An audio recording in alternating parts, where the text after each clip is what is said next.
A lot of real estate agents, they go to Inman, and they're told to do video, right? They hire these big expensive coaches and they're told to do video and they still don't do it. Their broker in charges are telling them they should be doing video and they still don't do it. I think there's just a really big opportunity for a real estate agent or a lender, builder, anybody in the real estate industry to really take advantage of the video process. I think advertising in general is one of those things that people see on a line item. They're like, did I get anything from this, right? Everybody wants to know, if I do a video or I get a website, am I going to get business from this? And it's like, I don't know. If you buy a gym membership, am I going to get skinny? Did you go? Did you go to the gym? Did you get on the treadmill? If you didn't, then you're probably still going to look the same as the day you got your gym membership. I get it. It's not for everybody, but I think, to not at least, if somebody's listening to this, if they're not at least asking questions and entertaining the idea and just really trying to wrap their head around the why and the what and all those, questions, you're really doing your business a disservice. I mean, you should never really be complacent and thinking that you've got it figured out, or all my business comes from referrals.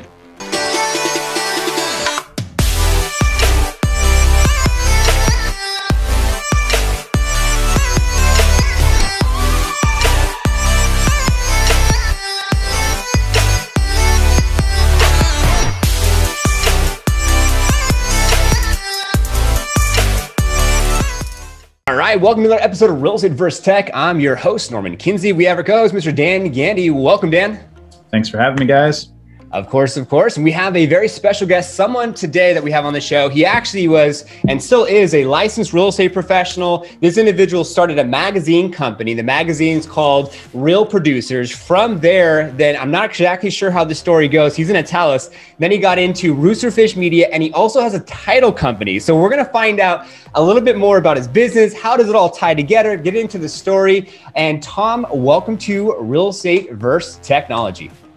Thanks, man. Thanks for having me. Of course, man. So give us your story. Tell us a little bit about yourself. How did it all get started? So I'm assuming you're a real estate professional, got your license to start, and then take it from there.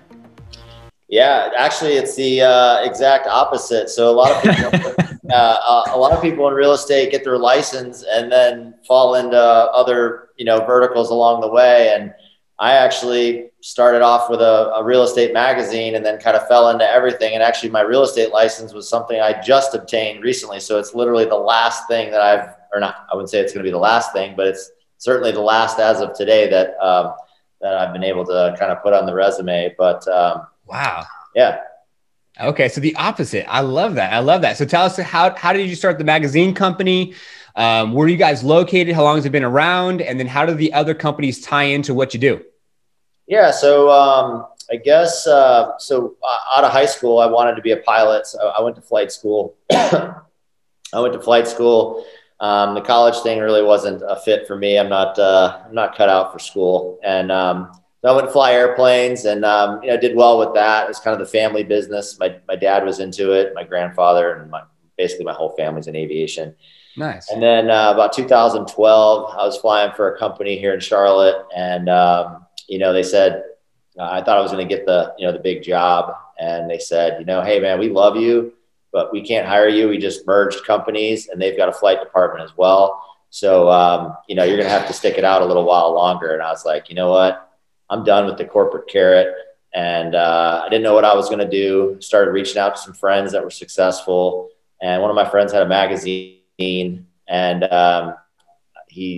long story short, it was kind of a franchise model, and so I started a magazine for some wealthy golf course neighborhoods.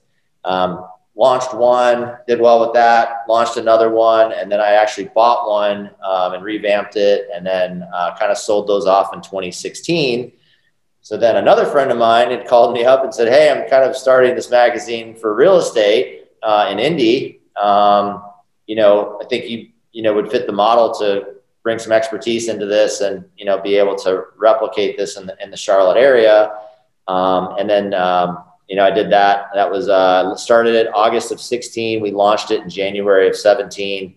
And now the Real Producers brand it's franchised now, and we're in about 200 cities across the country. So I own the Charlotte Real Producers franchise here in Charlotte, North Carolina. Wow. Sweet. Yeah, that is super awesome. So any viewers, listeners out there in the Charlotte, North Carolina area, you might want to check out the magazine. Who knows, you can potentially even get featured there. So then how did Roosterfish come along, the title company? How does all that kind of tie in? Yeah, so when I launched the magazine in January of 17, I knew the magazine business. I knew how to throw events and kind of bring people together. I knew how to sell advertising and that kind of thing. So, but I was never in real estate, right? This kind of platform injected me into an industry.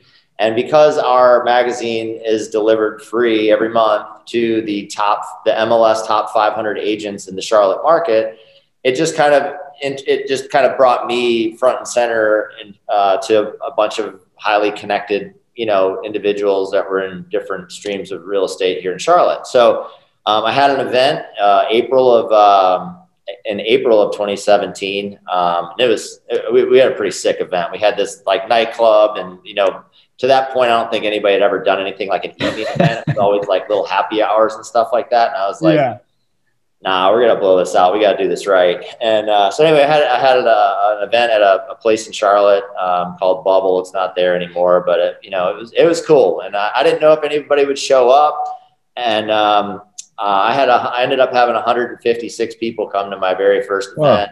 And Nice. yeah, wasn't much of a public speaker at the time, but I had this big crowd of people out in front of me. And then I had honored the last 3 agents that I had on my cover at the event, gave them some recognition. But I think it really kind of put us on the map, and it put my name, I guess, on the map too here in Charlotte as somebody that was a real estate connector. And I think it was right after that. I had it filmed because I wanted to have some good content. A friend of mine had a production company, and so we filmed it. And it was after that I decided that I really wanted to bring the magazine to life. In the marketing world, they say like print advertising's dead. This and that. I think it's just people that just don't understand marketing. There's different layers and different mediums for different things. So. I really wanted to bring the magazine to life. So we started kind of doing this behind the scenes, making of the cover, making of a rising star feature in our publication. Wow. So, my friend's company was interested in, bigger commercials and, bigger deals, and didn't really want to dabble with, the agents. And just because I was connected in that area, I was like, you know what, I'm going to do this. I'm going to try this, So we did. Roosterfish was literally born in my kitchen. I hired my very first employee at the time. She's still with me today, and she's a rock star over at Roosterfish. But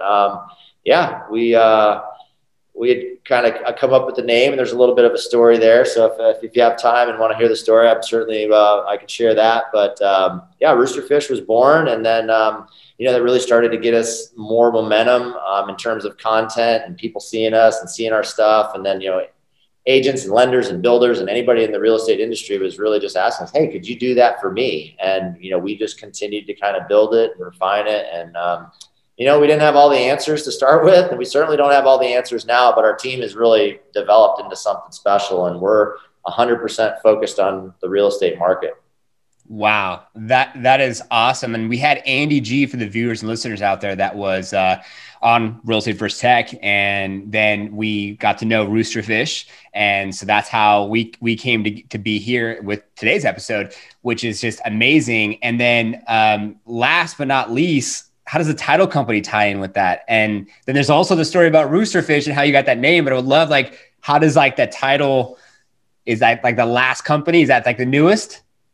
It's certainly one of them. It's kind of, I've kind of got this umbrella. You can see the logo on, I guess it's this side. It's, if you look at behind me too. It says, Real Estate Connector. I look at really what I took a deep dive into exactly what do I do? What do my companies do?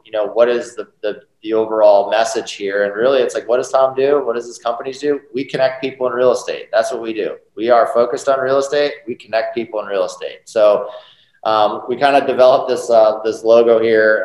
There's a story behind everything, but you know, it was really just kind of you know, sort of the umbrella that houses these different verticals in real estate. You know, so we're you know, in the process of kind of building out what that real estate connector looks like, and there's going to be some more messaging and some more things that come with that. We just rolled out like a press release on it, and like the message behind the logo and why it is and why real estate connector and all that. So there'll be more to come on that. But to answer your question on title, it was really just that. Someone came to me and said, "Hey, Tom, I'm thinking about starting a title company, and do you have any connections?" Right. And I just said, "Hey, I'm willing to connect. I'm also an entrepreneur and I'm curious. Tell me a little more."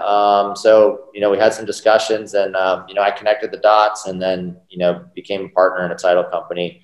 You know, really kind of my role with that is just, again, leveraging my relationships and my connections to influence and elevate real estate agents. Wow.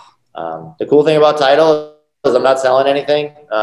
It's something you have to have. So they come to you. I'm just making the connections. Yeah. I mean, you already have the connections with the 500 top producers and the real estate side for the magazine. Then you are helping with the media side. You're already in front of them. And then, you know, now you have the title company. That's just phenomenal. And I love how they all connect. It organically happened. And it almost like you just kind of like tripped over the opportunities. You're like, oh, yeah, sure. Okay, let's talk.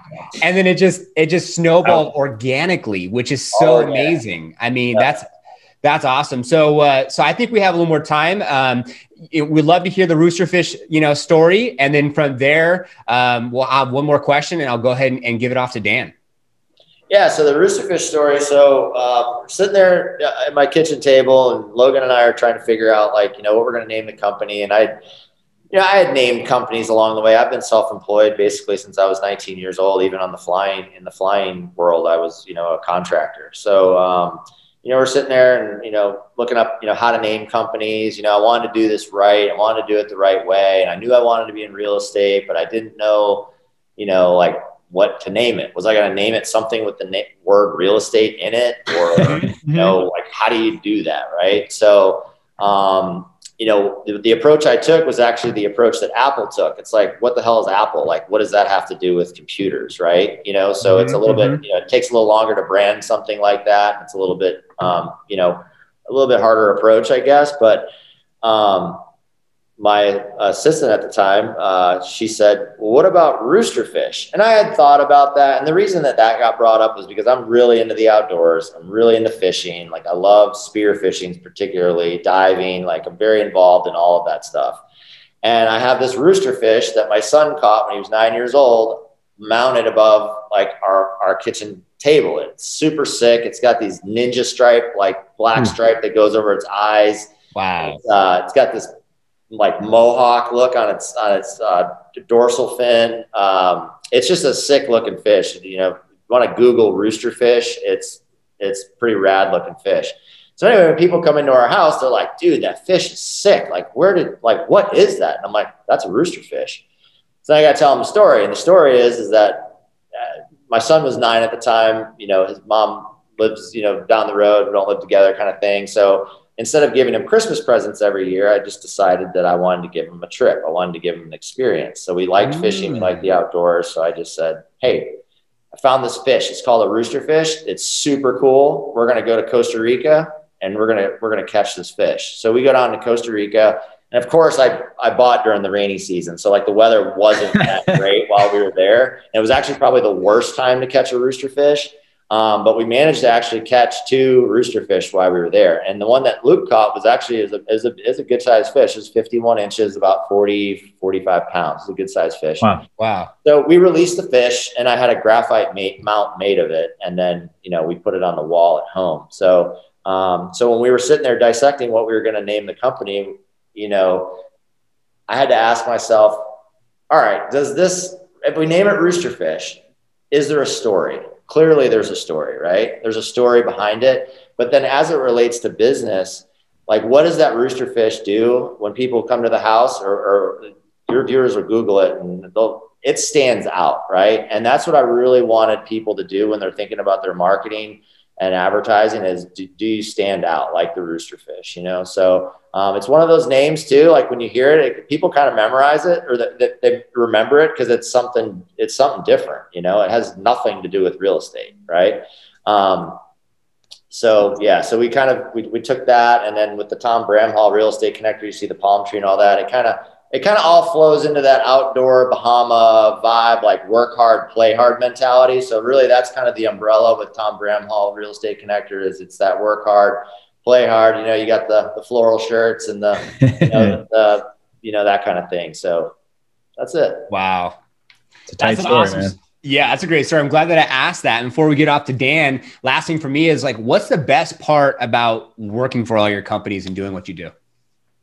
I literally just got out of a lunch conversation with somebody just a little while ago. And, I think what's most fun to me is we have a little pontoon boat. We live on a lake, and we've been doing a lot of they're like just client appreciation. We just go out and, cruise out on the lake with clients and have a good time and whatnot. But I hate calling them clients because I've really become friends with everybody. Real estate's close, it's close. It's very relationship based. It's really, niche-y. They're my friends, and it's everything that I'm doing with my companies. I'm trying to elevate their business, and really try to, with Charlotte Real Producers, everything that we do for the agent is free. I'm not selling them anything, right? With title, you have to have it. I'm not selling anything.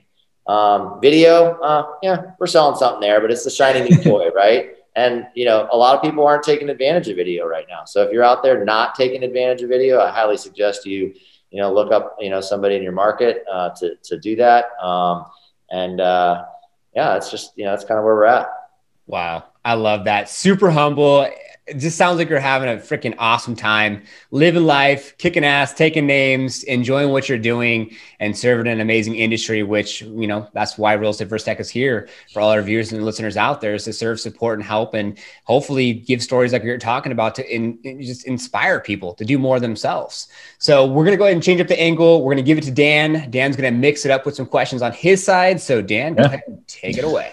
Thanks, Norm. A couple business questions, a couple fun questions to kind of get this thing started in terms of, kicking it off. We call it the mix-up round, but let's start with the business. In terms of Roosterfish Media, what do you deliver on, and why do you suggest agents utilize video right now and justify that cost? Well, video is something that's not new. It's been around, right? It's been around forever. I think over the last decade and a half, social media has made some mediums that make video more accessible and somewhere where you can distribute that, at a very low cost. But still, a lot of real estate agents, they go to Inman, and they're told to do video, right? They hire these big expensive coaches and they're told to do video and they still don't do it. Their broker in charges are telling them they should be doing video and they still don't do it. I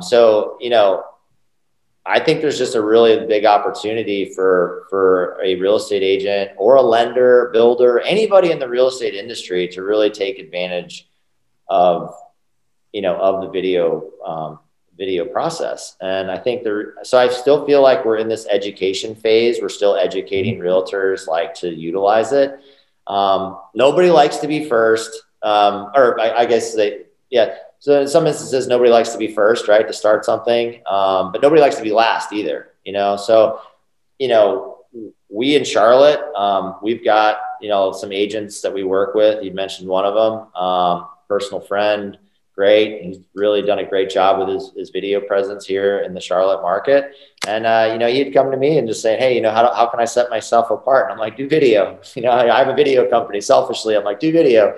And it worked. It worked for him and it's working for others, So I get it. It's not for everybody, but I think, to not at least, if somebody's listening to this, if they're not at least asking questions and entertaining the idea and just really trying to wrap their head around the why and the what and all those, questions, you're really doing your business a disservice. I mean, you should never really be complacent and thinking that you've got it figured out, or all my business comes from referrals.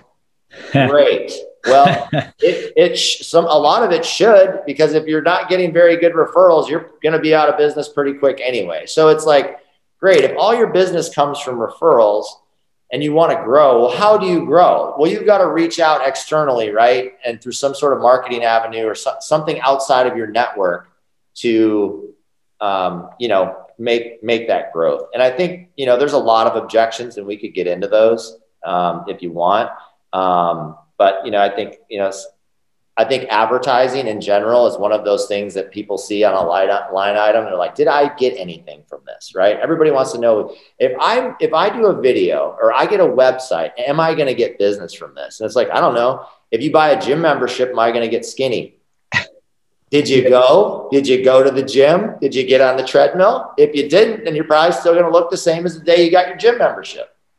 I mean, you brought up some good points, and I hope our listeners listen to this, because this is the portion of the show where I like to kind of dissect this. On the referral only part, or I work referrals, like there's two components here. If you don't understand long-term marketing and branding and that play and building market share and top of mind awareness, so people, when they do drive by your sign, they're like, oh, I think I saw that guy's video once, or creating a relationship machine that can utilize video in the social media platforms as well as YouTube and other channels, is not just so listing focused. Because when video first hit the market, like no one was shooting like POV one-on-one videos and content. It's like all about listings, all about property, right? And now we're seeing this like evolution of like people are shooting more about the video content and being super personalized than they are their own listings. So I think that evolution of video and understanding that you can't put a direct return on investment on it,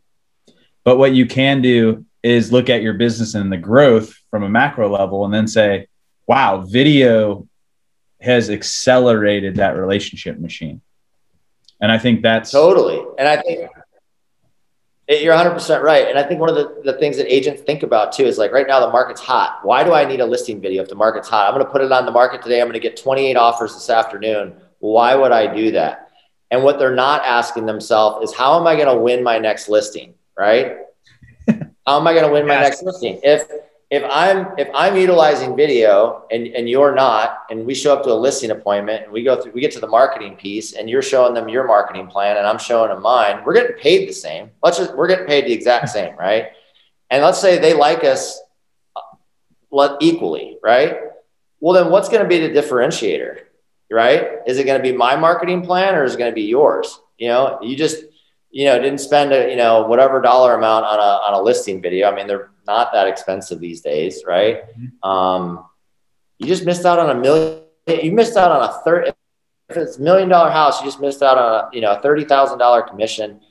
Why? Because you don't want to spend $500, $1,000 on a video. Like, probably should go out of business. Yeah.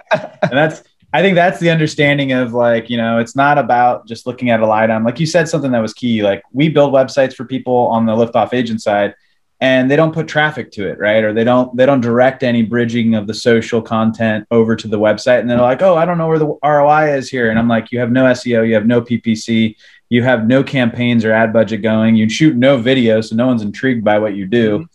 It's putting that all together and then utilizing all your different multimedia to create a really good brand and presence. And I think that's what some of your clients that we've seen have just like kicked ass on. And yeah.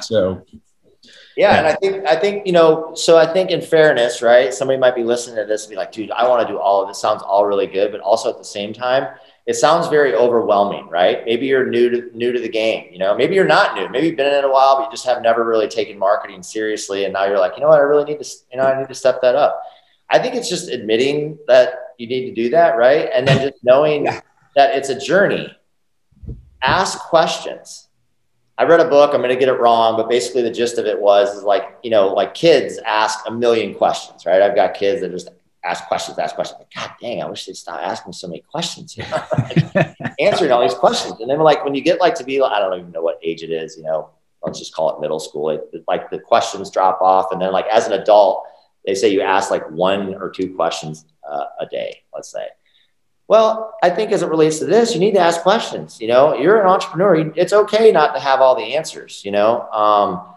You don't need to have all the answers. You just need to be willing to ask questions, and then surround yourself with people that you know, can point you in the right direction or answer it for you. No, it's totally. A couple cool questions while we're on these questions. Favorite vacation spot? Man, I like the islands.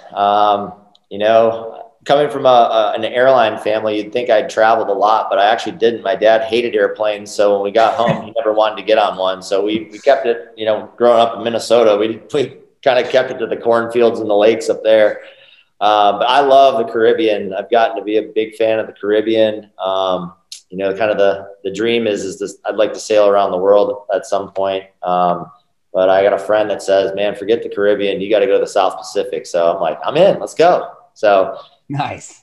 For right now, it's the Caribbean, but the South Pacific sounds pretty awesome to me. No, totally. And then, you know, what is something that you can bring up that might be something that you are trying to achieve in the next couple of years? Any goals, projects, anything that's, you know, on the horizon? Yeah, so I think right now, you know, I kind of developed this Tom Bramhall real estate connector kind of brand. As I got my real estate license, you know, I kind of wanted to have, you know, something that was kind of under that. But the reason I went with connector is it's kind of a little bit open-ended, right? I didn't go with real estate agent. I didn't go with real estate agency. I didn't go, you know, I didn't know all those common terms. I went with connector because literally took a deep dive into like the core, and it's really just making those connections. So really kind of like to try to continue to develop that out and, you know, continue to connect agents, you know, lenders, builders. I really just want to be like a resource for the real estate community. You know, right now it's in Charlotte, you know, but, you know, thinking bigger than that, you know, I get calls, you know, from folks in other cities as well. So, you know, we can kind of expand on that model a little bit, but, you know, for right now, like, you know, Charlotte's home, and trying to build out that connector platform. Like it. Awesome, man. Well, I'll pass it back to Norm. That was a great round. Thank you. Yeah. Wow. That's great. Getting some additional information to think about for video for the viewers and listeners out there. Getting some personal things too that you like to do. That's awesome, Tom. So last couple of questions before we open the floor up to you is basically, let's talk more about video, a little bit more on that side. I know it's like, hey, you know, if I spend this money, am I going to get specifically some ROI or return on investment for the very first video that I do? But do you have any data? Do you have any success cases from a video that maybe you have done at Roosterfish Media that actually turned out to be pretty fruitful, or a client of yours maybe saw either return on investment, new connections, opportunities they never would have had before, just to kind of give some context and perspective to the viewers and listeners out there as far as, you know, maybe a question we can answer for them if they do get into video and something that might can happen for them. Yeah. So our new website that we're rolling out, we worked with you guys on that. We're excited about getting that put out there. It's actually done. We've pumped the brakes on our end just because we're kind of roll it out with some things that we got going on behind the scenes that we want to be ready for. But we've got some really good, some testimonials from some of our agents that, you know, can directly say, hey, this listing or this client or whatever came from, you know, this video or whatnot. Yeah, so we have from as far as like, you know, data driven stuff, you know, we, you know, I don't have a ton of that. It's one of the things that we're working on building out is like having a little bit more of that analytic, the analytics on that kind of stuff. But I don't know if that answers your question. It's kind of, no, it's cool. Yeah. Definitely. Yeah, definitely for sure. No, it definitely makes a lot of sense. Cause I think also one thing that we've experienced on the Liftoff agent side, and we really do appreciate the business. Thanks so much for the opportunity, Tom, with Liftoff working with Roosterfish on that media, on the website. So we're super excited for that to launch. And one thing that we do understand is a lot of real estate agents, it's like when they do get a call or someone does reach out to them, you know, they're not asking the question, like, how did you hear about me? You know, was it because of a video or was new listing, new buyer? Who cares? Yeah, Yeah. they're quick to talk to the buyer or quick to talk to the seller. And for the viewers and listeners out there, it's good to ask questions to find out so you can have that data. Like find out like how did that person hear from you? Because if you hire a company like Liftoff to build a website for you and help you with your marketing positioning, you can say, hey, wow, okay, I'm getting some leads, I'm getting some activity from the website. Or you hire Roosterfish Media for anyone who's in North Carolina and the Charlotte area, and ask them, oh, you saw my video? Fantastic. And then you can start to then, connect those dots as far as ROI. So no, that definitely answers the question. Yeah, absolutely. It's exciting times, I think, in real estate right now. I think it's exciting. There's some disruptors that are, happening, in the market right now. I mean, it's crazy. The amount of offers people are getting on properties, at this point. I think it's forcing people to think outside the box and be a little bit more creative. Yes. So I think a lot of this is forcing people to be more creative. Listings are like gold right now. I mean, there's buyers agents are banging their head against the wall, listing agents, they're loving every minute of it. So I'm thinking like, if you're a listing agent saying like, well, why would I do video? It's just going to fly off the mark. Yeah, today, but maybe not in a week or a month. So then it'll change. You're going to be behind the times. And I'll also add this, I think right now is a very dangerous place for businesses as far as it relates to marketing and advertising. I feel like because the market has been so good, businesses are sitting there and they're like, well, why do I need to spend money on marketing? Right? It's that line item. I'm spending that. I don't need to. Like I got more business than I know what to do with. Yeah. Well, when the market slides, which it will, it's not me being negative. It's just part the way of the game. The world works, right? It's economics. Are you going to be positioned with the right kind of clientele? And that's kind of how like Real Producers works, right?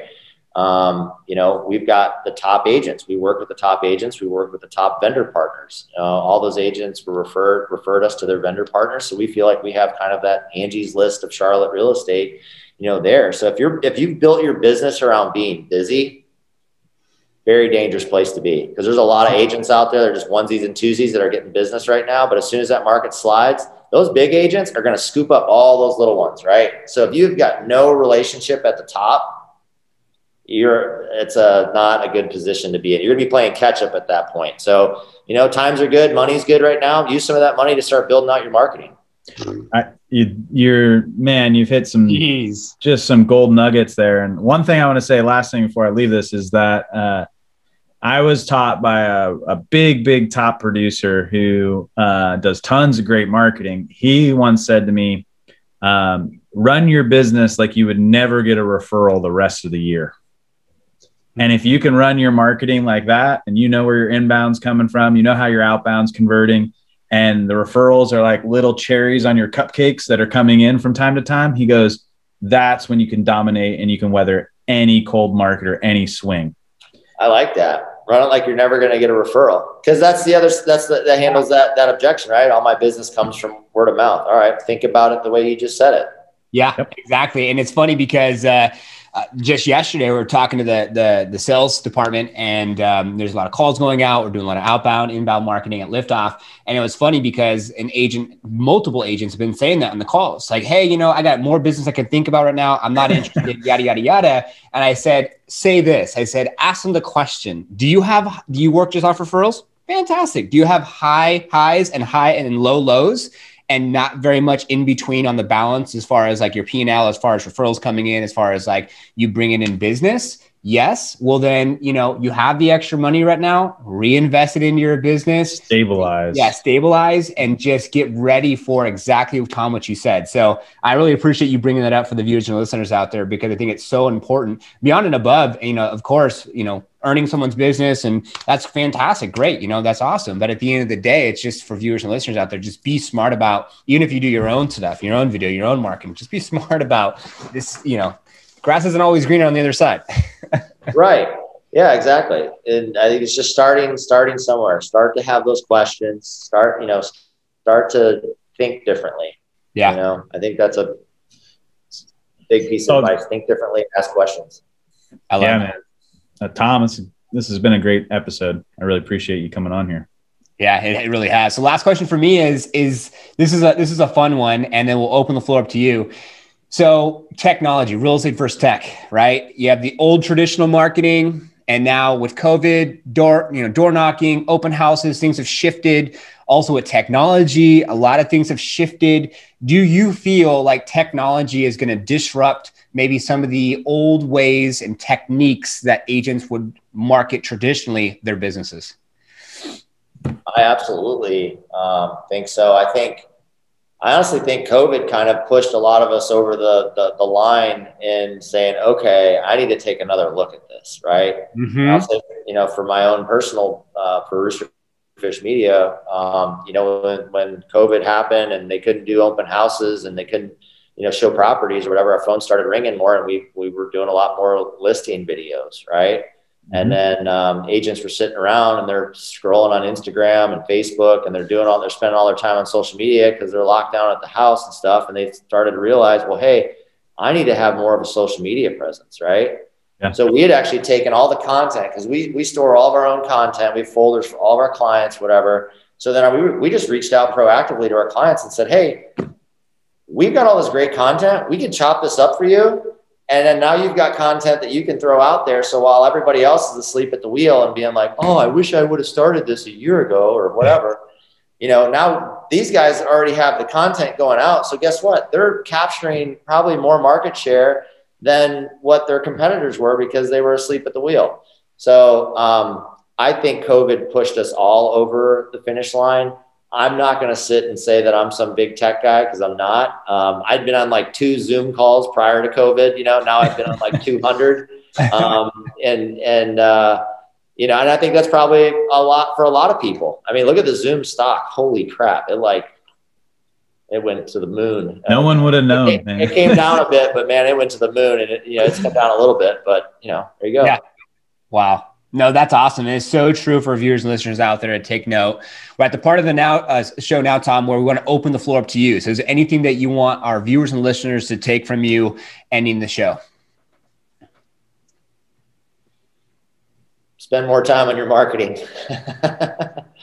No, I think I've learned a lot from you guys today. You guys have brought up some good points and some takeaways that I'll take away. But I think it just, if you're thinking about video, you're thinking about building a website, and you're not sure where to, start, start with somebody that's already done it, or a website maybe that you see that you really like, or somebody that, a video that you maybe had seen on YouTube, even if it's not a real estate video, like, man, that video is kind of cool. I could see how I could maybe use something like that, like as it relates to real estate, and just start having those questions. Don't be intimidated if you don't know what SEO is. Don't be intimidated if you don't know. With cameras, you're afraid of what you're going to look like on camera or what you're going to say. I've just kind of told everybody, I was like, dude, it's a journey. Like business is a journey. If we look at just business is a journey. If you narrow it down to marketing, it's a journey, right? I mean, with Rooster Fish, we started off with a website. And then a year later, we did another one. And then now we're on like phase 3 with you guys that we're, going to roll out, in the next month or so. So it's a journey and your business is going to evolve. It's going to change. You just don't be resistant to change. Just go with the flow, So true. So true. Wow. Well, Tom, thanks so much for being on the show. I feel like it was packed with lots of information, very inspirational. The fact that like you started one place and then it kind of just snowballed out. And it wasn't the traditional way of like, oh, I got my license, which I assumed. It was the opposite, which was really, really cool. So thanks, Tom. Dan, thanks so much for being the co-host. Appreciate you. Yeah, thanks Tom, for having me, guys. Yeah, Tom, thanks for meeting me or us. This has been great. Yeah. And thanks to all our viewers and listeners, as it is our intention for you to take some from our episodes, apply it to your business, have more massive success, and we will see you on the next one. You made it to the end. Well, thank you so much for watching Real Estate vs. Technology. We hope you found value, especially something you can apply to your real estate business. If you could do us a favor, we would appreciate it. A thumbs up. If you subscribe, hit the notification bell. You'll be notified for new episodes coming out. And comment below, what the heck did you learn? If you want to join our Facebook group page, there's a link right here. And if you want to be featured on Real Estate vs. Technology, send us a DM on our Instagram page. We'll see if we get you on the show. So, take care. Thanks for watching, and we'll see you on the next one.